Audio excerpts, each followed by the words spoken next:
तो मैं राष्ट्रीय नेतृत्व को, माननीय प्रधानमंत्री जी को, माननीय राष्ट्रीय अध्यक्ष जी को, माननीय प्रदेश के माननीय मुख्यमंत्री जी को और डिप्टी सीएम को, राष्ट्रीय नेतृत्व, प्रदेश नेतृत्व को बहुत बधाई दूंगा। कम से कम अब मैं भारतीय जनता पार्टी कार्यकर्ता हूं, कार्यकर्ता की हैसियत से मुझ पर विश्वास करने का काम किया और मैनपुरी जनता के लिए एक सेवक के रूप में भेजने का काम करना और मुझे टिकट देने का काम किया है। रही बात चुनाव की, ये ऐतिहासिक चुनाव होगा। मैनपुरी की जनता बदलाव चाहती है। हमारा जब इतने दिन नाम चला तो इतने फ़ोन, इतने लोगों के, क्योंकि बदलाव इस वजह से चाहती है। योगी जी ने जो करके दिखाया है, आप देख रहे हैं, बिल्कुल शांति है। आम आदमी सड़कों में बिल्कुल स्वतंत्र चल रहा है, कोई परेशानी नहीं, कोई दिक्कतें नहीं हैं। उसी का वोट है। जो चुनाव हो रहा है सामने सब नतीजे आ रहे हैं। 2022 का चुनाव तो भीड़ अखिलेश के अलावा किसी की दिखाई नहीं दे रही थी, पता नहीं कितनी भीड़ थी। रिजल्ट आया तब सामने है। अभी चुनाव, गोला का चुनाव हुआ, आजमगढ़ का चुनाव हुआ, रामपुर का चुनाव हुआ, मैनपुर का चुनाव। मैनपुरी की जनता बदलाव करती है, हम लोग बदलाव नहीं करते हैं। हमेशा जनता से बड़ी कोई अदालत नहीं होती है। जनता की अदालत सबसे बड़ी अदालत है। तो जनता की अदालत में हम लोग जा रहे हैं। जनता फैसला लेने का काम करेगी कि कौन चाहती है कि एक ऐसे लोग से चुनाव जिताने का काम करेंगे जिसके दरवाजे पे जाओ, वहाँ सिक्योरिटी से मिलो, फिर गेट पे जाओ, फिर मिलने नहीं पाओ। और ऐसे लोग जिताने का काम, रात के 12 बजे कौन दी खटखटाएं तो भी खड़ा है, रात के 12 बजे जाए तो आपके बीच में खड़ा है, जब बुलाने चाहो तो आपके बीच में रहेगा। तो जनता फैसला लेगी। तो ऐसा क्या है कि जो विरासत की सीट है, जो अवैध किला है मैनपुरी समाजवादी पार्टी के लिए, किस तरह जनता आपको वोट दे, क्यों दे, किस तरह आप जीतने जा रहे हैं? जो ऐतिहासिक जीत की आप बात कर रहे हैं, ये तो अभी नहीं देखा। जब फिलहाल नेताजी चुनाव लड़े थे, नेताजी तो बहुत बड़े नेता हैं। ये रघुराज सिंह साक मुलायम सिंह का एक शिष्य भी है। मुलायम सिंह बड़े नेता थे, मुलायम सिंह का कोई मुकाबला नहीं। उन्होंने पता नहीं आज समाजवादी पार्टी को मजबूत किया, तो नेताजी किस तरह किया था, माननीय शिवपाल सिंह ने किस तरह मजबूत करनी है, आप सब जानते हैं। बुलंदियों में पहुँचाने का काम किया था।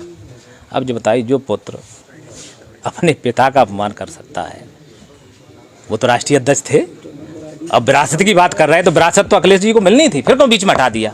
का विश्वास नहीं था भाई? उन्हें विरासत तो उनको मिलनी थी, फिर क्यों बीच में राष्ट्रीय अध्यक्ष से? पता है उसके बाद आपने देखा नेताजी हटाने के बाद नेताजी ठीक नहीं रहे, मन विचलित हुआ। जो इतना बड़ा नेता, जिसने इतना से बड़ा साम्राज्य स्थापित करने का, गरीब दबे कुचलों को बढ़ाने का काम किया था, उन्हें ख़त्म करने का। तो बड़ों, कभी बुजुर्गों का जो अपमान करता वो कभी नहीं बढ़ सकता। मैं तो इतना जानता हूँ।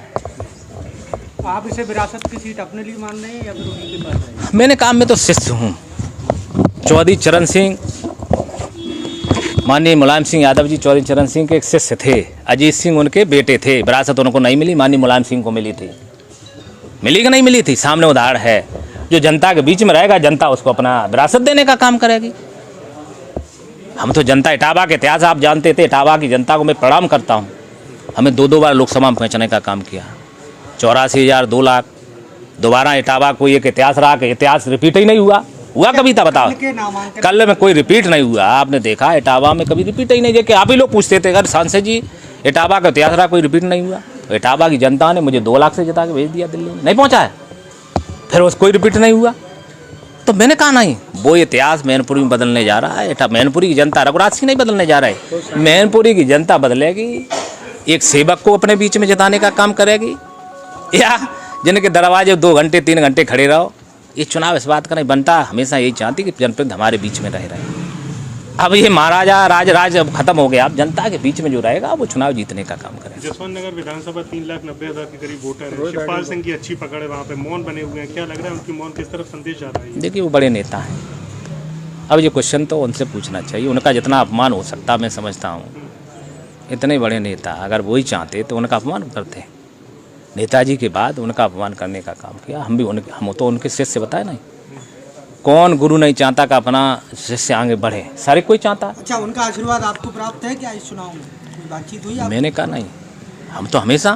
हम तो सेपई के प्रत्येक परिवार से, नेताजी परिवार से आशीर्वाद ले रहा हूँ। उनसे आशीर्वाद लूँगा, मुझे क्या परेशानी? हर बुजुर्ग से मेरा नहीं, मैं मिलूँगा, उनके पैर छूँगा। भैया जो नेताजी परिवार के हैं उनसे आशीर्वाद लूँगा। अखिलेश तो उम्र में छोटे हैं भाई। ये लड़ाई बात का नहीं, ये लड़ाई विरासत मिलती है हमारी संपत्ति, पैतृक संपत्ति में नहीं मिलती है। ये तो राजनीति है। राजनीति में जो जनता के बीच में रहेगा उसकी सेवा करने का काम करेगा। हमें अगर उस लायक जनता समझेगी, जसवंत नगर के तो मैं रहा हूँ, जसवंत नगर मैनपुरी लोकसभा का मैं वोटर हूँ। जसवंत नगर हमारा जो गांव है दौलपुर खेड़ा, जसवंत नगर लोकसभा में मैनपुरी लोकसभा में है, जसवंत नगर विधानसभा में आज भी वोटर मैनपुरी लोकसभा का हूँ। और जसवंत नगर की जनता ने मुझे भी 1,51,000 से जिताने का काम किया था, नहीं किया बताओ?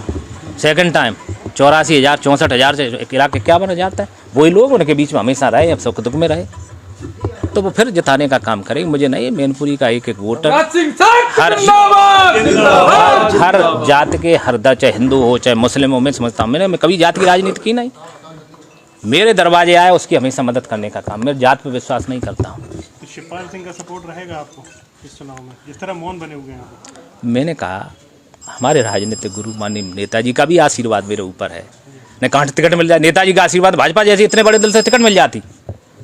भाई बुजुर्गों का आशीर्वाद होता तभी तो व्यक्ति आगे बढ़ता है।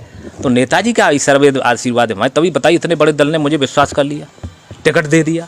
नहीं दिया, नेताजी का आशीर्वाद है, ऊपर से मुझे आशीर्वाद दे रहे हैं नेताजी, आशीर्वाद देंगे।